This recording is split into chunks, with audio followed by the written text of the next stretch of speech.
Question में क्या कह रहा है? The resultant of two forces acting at an angle of 150 degree is the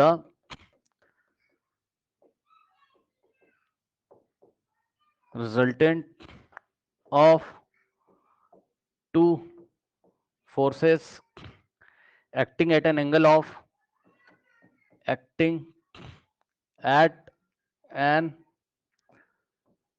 angle of 150 degree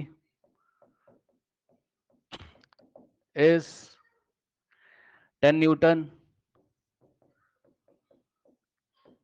and is perpendicular to one of the forces, to one of the forces. The other force, the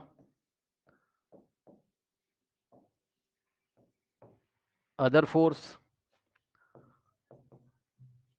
option A is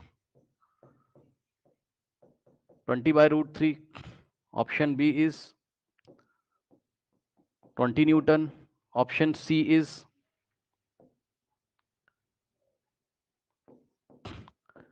10 by root 3 Newton, and option D is 20 by root 3 Newton. Okay, now the resultant of two forces acting in an angle of 150 degree is 10 Newton. ठीक, अच्छा ठीक है, resultant 10 newton है। ठीक है, चलिए देखते हैं क्या होता है। नाउ स्टूडेंट्स देखिए, ये देखिए स्टूडेंट्स, ये आपका वेक्टर ए है, ठीक, और ए का मैग्नीट्यूड ए, बी का मैग्नीट्यूड बी और आर का मैग्नीट्यूड आर। ठीक, ये वेक्टर बी है। चलो मैं इसके बस मैग्नीट्यूड्स दिखा रहा हूं आपको, ठीक। और ए और बी के बीच जो एंगल है टोटल कितना, 150 डिग्री, और जो रिजल्टेंट है ए और बी का वो परपेंडिकुलर है। पढ़ लो ध्यान से, the resultant of two forces eight an angle of 150, है ना, यानी कि एंगल कितना है स्टूडेंट्स यहाँ पे 150 है पूरा, ठीक। ये थीटा पूरा कितना है 150 है, ठीक, यहीं पे लिख दें 150 है।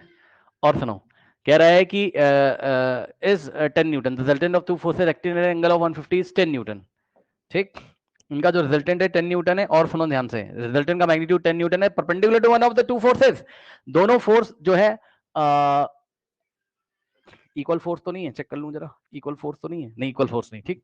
अब सुनो, इनका जो रिजल्टेंट है वो ऐसा करके आ रहा है 90 डिग्री पे, सही है, ठीक। अब सुनो ध्यान से, ये 150 टोटल, तो ये कितना हो जाएगा यहां से 60 डिग्री, सही है, ओके। खुद चेक करो भाई, ये 90 हो गया, 150 माइनस 90 कितना हो जाएगा 60 डिग्री। अब सुनो, बी के कंपोनेंट निकालो, बी के कंपोनेंट निकालो, और ये रिजल्टेंट कितना दिया आपको 10 न्यूटन दिया हुआ है, ठीक।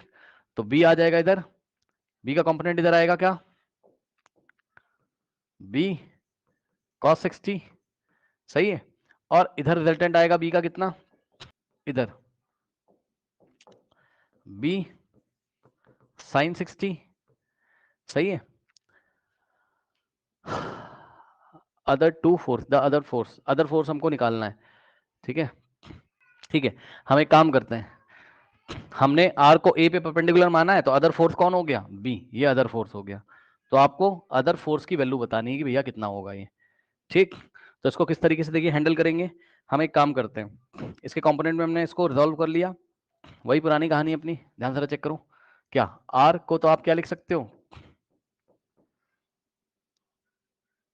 आर 10 न्यूटन है ना, ठीक है। तो आर किसका किसका रिजल्टेंट है, वेक्टर ए का, या डायरेक्ट नहीं कर सकते हैं, डायरेक्ट देख लेते हैं, डायरेक्ट कैसे कर लेंगे, बी कॉस थीटा ही सीधे सीधे आएगा, सही तो है। देखो एक बात बताओ, अगर रिजल्टेंट इधर आ रहा है, देखो डायरेक्ट एनालिसिस, अगर रिजल्टेंट इधर आ रहा है भैया, तो ए ने किसको कैंसिल कर दिया होगा, साइन क्या नाम बी, भाई समझो ना, ये वाला फोर्स समझ लो, फोर्स है, ये वाला इसको कैंसिल कर देगा, तभी तो रिजल्टेंट समझो ध्यान से। देखो बी के कंपोनेंट निकाल लिए, बी की कहानी खत्म, यानी कि आप टोटल कितने फोर्स दिख रहे हैं, बी cos 60, बी sin 60, ए और रिजल्टेंट, है ना। तो अगर रिजल्टेंट तुम्हें इधर ही चाहिए, इस डायरेक्शन में ही चाहिए, ठीक, अगर रिजल्टेंट तुम्हें इस डायरेक्शन में ही चाहिए, तो ए ने किसको कैंसिल किया होगा, बी sin 60 को, तो ए बराबर क्या आ गया होगा, बी sin 60, दोनों इक्वल एंड ऑपोजिट फोर्स हो जाएंगे, और आर किसके इक्वल रहा होगा, आर रहा होगा किसके इक्वल, बी कॉस 60 के, ऐसे आप समझ लो। दूसरे तरीके से भी बता दूंगा मैं आपको, यहां से बी आ जाएगा कैसे, आर कितना है 10 और बी को बी रखो, बी को बी रखो, cos 60 कितना होता है 1/2, 2 इधर आएगा, सो बी बराबर कितना आ जाएगा 20 न्यूटन। ठीक, बी कितना आ जाएगा 20 न्यूटन। लो ये आ गया B, option B is the correct option. A चाहिए तो बी आ गया 20 इंटू साइन 60 √3/2, यानी कि ए की वैल्यू 10 √3 आ गई न्यूटन। ठीक, तो एक तो ये निकालने का तरीका है। उसने अदर फोर्स बोला था, यानी कि रिजल्टेंट ए पे परपेंडिकुलर है, ए को छोड़ के अदर फोर्स की वैल्यू यानी कि बी की वैल्यू, तो ये 20/√3 रिपोर्ट मत कर देना, ठीक है ना। ये पहला तरीका। दूसरा तरीका ये है कि आप क्या करते, वेक्टर ए को, है ना, वेक्टर ए को इसके कंपोनेंट के फॉर्म में लिखते, तो ए तो बस एक्स के लॉन्ग है, यानी कि ए आई कैप आ जाता, और वेक्टर बी को आप इसके कंपोनेंट के फॉर्म में लिखते हैं, तो बी के दो कंपोनेंट है, एक है बी साइन 60, तो माइनस बी साइन 60 आई कैप, और y के अलोंग पॉजिटिव डायरेक्शन में b cos 60 j कैप।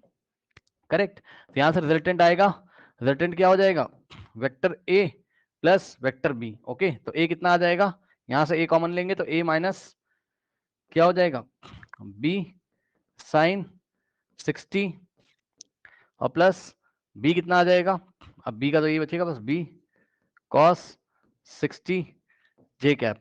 सही है, अब आप चेक कर लो कि ये जो रिजल्टेंट है, रिजल्टेंट का ध्यान से चेक कर लीजिए, रिजल्टेंट का तो केवल कौन सा कंपोनेंट आ रहा है, y कंपोनेंट है ना, x कंपोनेंट तो है ही नहीं इसका कुछ, यानी कि ये 0 होना चाहिए, तो a माइनस बी साइन 60 बराबर 0, तो यहां से आ जाएगा a बराबर b साइन 60, और यही यहां से भी आया था इक्वेशन।